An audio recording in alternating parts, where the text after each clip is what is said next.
Happy New Year's, everyone, and welcome to the new year. Mike Lamb here as your host with another fragrance review. For today's review, I have for you one of my favorites from my Gentleman's collection. I would like to introduce to you from the house of Dolce Gabbana The One. Here we have a classic bottle with straight lines, very masculine, very simple design. It does, however, remind me of the Narciso Rodriguez bottles, which did come out before. So definitely check out that perfume line by Narciso Rodriguez. In my opinion, it is a very iconic bottle. I do like it a lot.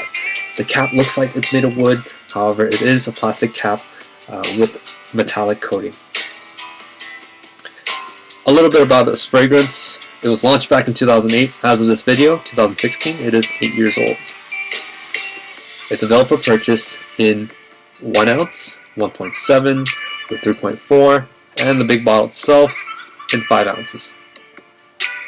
Price range, at retail, you're looking at anywhere between $54 and $115. Realistically, if you're buying it from a discount website, you can get, I know, the 3.4 for about $40. The 5 ounce bottle probably runs around $50, $55 easy. So relatively inexpensive for a designer fragrance. Some information about the perfumer. We have actually Stefano Gabbana as the co-founder of Dolce & Gabbana, alongside the international flavors of fragrances, so IFF, and of course Procter & Gamble, which some of you may know them for fragrances such as Lacrosse, the Gucci line, Hugo Boss, and of course Dolce & Gabbana.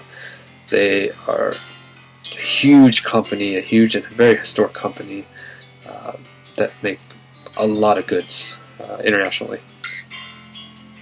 Anyhow, digging into the fragrance itself, Dolce & Gabbana The One is classified as a woody and spicy fragrance. The top notes, you're going to get grapefruit, basil, coriander. Mid notes, we're looking at cardamom, orange blossom, and ginger. And finally, base dry down, we have amber, tobacco, and cedar.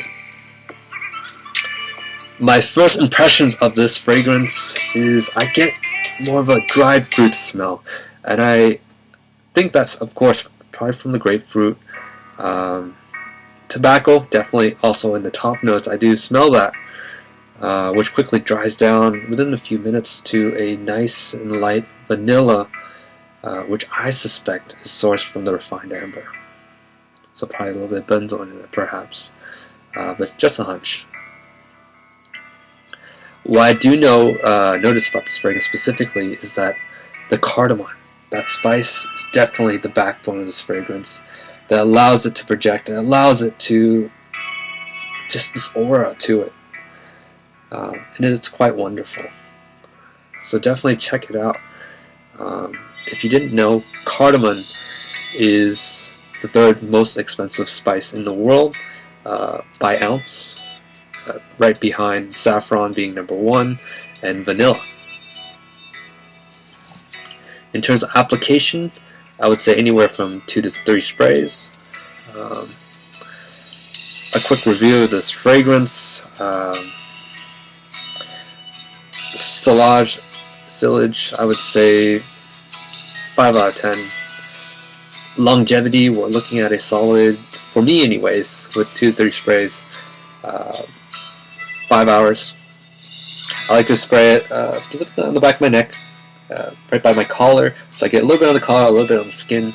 It's really nice, especially during that dry down to that vanilla scent. Projection wise, 6 out of 10. It stays within arm's length. Definitely more of an indoors fragrance is where it definitely will shine. Moving on to versatility, 8.5 out of 10. It's definitely my semi-casual to casual. Really, you could wear this as a formal fragrance as well. So maybe semi-formal to formal. Let's say that. So suit and tie, go for it. Casual, yes. Specifically, I see wearing Dolce & Gabbana around maybe late spring, fall fragrance for sure. The winter, maybe. It might project a little weak, especially with the thick and dense air, the cold air. I don't think the tobacco is strong enough to really break through, at least in this fragrance. It's very light tobacco. But you can use it all year long.